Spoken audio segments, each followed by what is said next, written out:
Welcome back to Rat Race Ended, where we use dividends and other passive sources of income to travel around the world.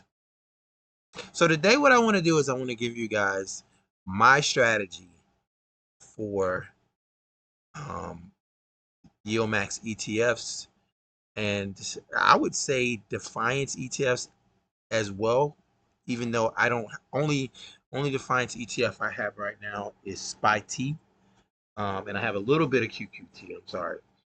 But I want to dive into, because I've seen some horrible advice being given by some folks. This is just my opinion. I'm not your financial advisor, but this is just my opinion on what we should be doing um, as we talk about Yieldmax ETF. So let's dive right into that.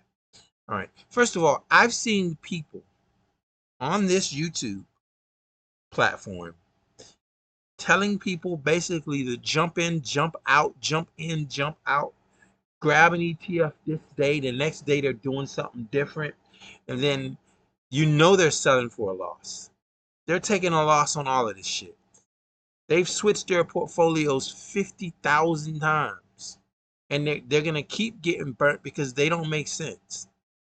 So let me give you my strategy and the way I'm doing this currently, and the way that I think these ETFs are to be used most effectively. You ready? So I feel like if you're going to get into one of these ETFs, the first thing you need to do is study the ETF, study the underlying for the ETF, make sure that you like the underlying for the ETF, and then put it in your mind that what you're doing when you buy one of these ETFs, in my opinion, your goal has to be to hold this ETF for 2 to 4 years. 2 to 4 years, depending on how much this ETF is paying.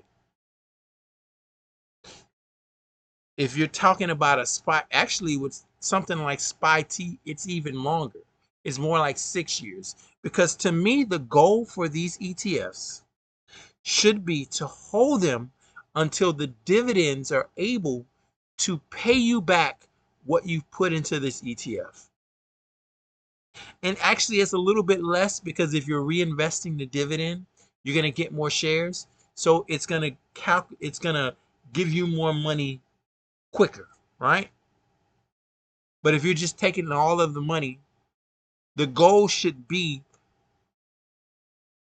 to hold these ETFs until you've reached a point where you've gotten all your money back.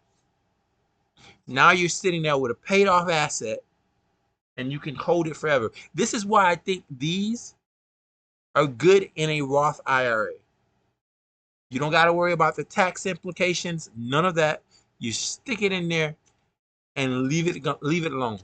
Reinvest the dividends, find a company that's going to be around for a while, whether it's Apple, whether it's Amazon, whether it's, I don't like Tesla in these. Tesla is just crazy because Tesla runs up real fast and then it'll shoot down real fast and it'll run up real fast. So but even then, let's say you do like Tesla, right?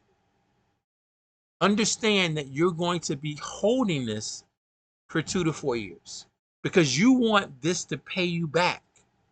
If you bought it at $18, you want this ETF to pay you back the $18 that you paid for it.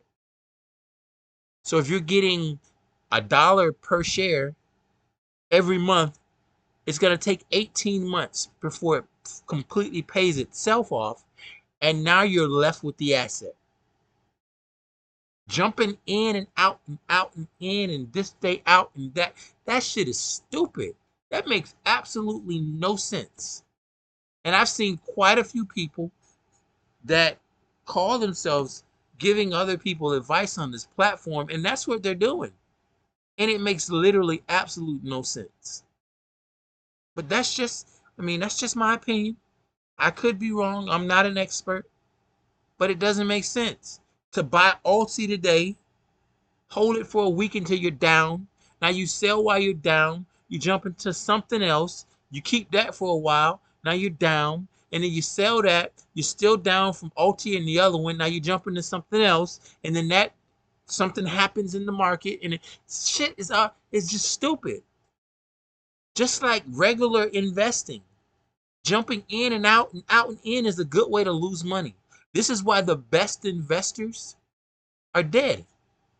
Because they can't change their portfolios. They have to leave it alone.